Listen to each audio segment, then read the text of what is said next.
आज आपण इथे छानपैकी मस्त सुक्कं चिकन बनवत आहोत। इथे मी एक 500 ग्रॅम चिकन घेतलेलं आहे, बोनलेस चिकन। मस्तपैकी त्याला धुवून घेतलेलं आहे, तुम्ही बघू शकता।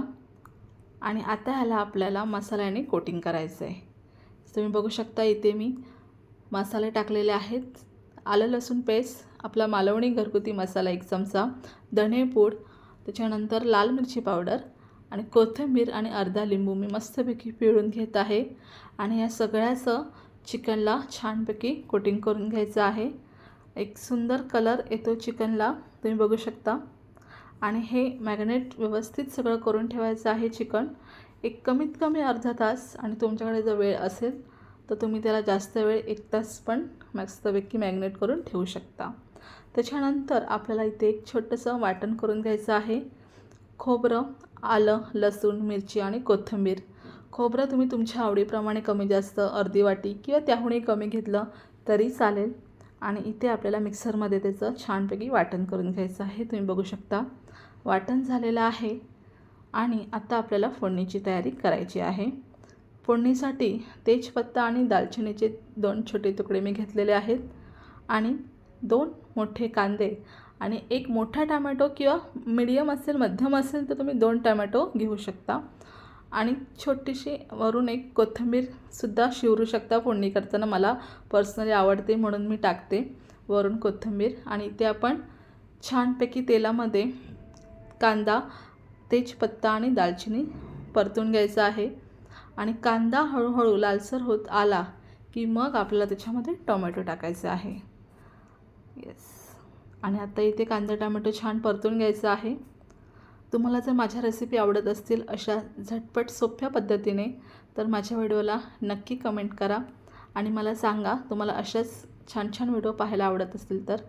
इथे आता आपण मस्तपैकी कांदा परतून झाल्यावर वाटण जे आपण केले आहे ते टाकलेलं आहे। आणि यामध्ये आपण तुमच्या आवडीप्रमाणे मालवणी मसाला किंवा आपला भाजलेला गरम मसाला आहे ते तुम्ही ॲड करू शकता, पण बेता नाही, कारण आपण चिकनला कोटिंग करताना मसाले टाकलेले होते। आता आपण मस्तपैकी ते वाटण कांदा टोमॅटोमध्ये परतून झाल्याच्या नंतर जे आपण चिकन मॅरिनेट करून घेतलं आहे ते त्यामध्ये आपल्याला टाकायचं आहे। तुम्ही बघू शकता मी एक एक पीस चिकनचं टाकत आहे वाटणमध्ये। आणि सगळं पीस टाकून झाल्यावर त्याला छानपैकी असं कोटिंग करून घ्यायचं आहे पूर्ण वाटणचं आणि उलटणं घ्यायचं आहे। आणि मस्तपैकी त्याला सगळे मसाला लावून घ्यायचा आहे। आणि मग झाकण ठेवून आपल्याला हवं तेवढं पाणी, कारण आपण सुकं करत आहोत इथे चिकन, त्यामुळे पाणी बेताने टाकायचं आहे। छानपैकी अशी उकळी काढून घ्यायची आहे, तुम्ही पाहू शकता। आणि तुम्हाला जर ग्रेव्ही जास्त हवी असेल, थोडंसं पातळ हवं असेल तर तुम्ही पाणी वापरू शकता, अधिक वाढवू शकता पाणी।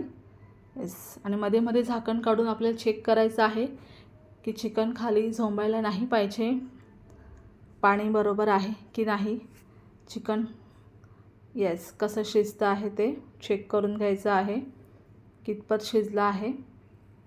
असं मध्ये मध्ये आपल्याला पलटा मारून चेक करायचं आहे। माझा व्हिडिओ आवडत असतील तर व्हिडिओला लाईक करा आणि सबस्क्राईब करायला विसरू नका आणि कमेंटमध्ये नक्की कळवा। आता बघू शकता तुम्ही इथे मस्तपैकी आपलं चिकन रेडी झालेलं आहे। आपल्याला हवं तसं एकदम सुक्कं चिकन आणि वरून छान कोथिंबीर टाकून गार्निश करायचं।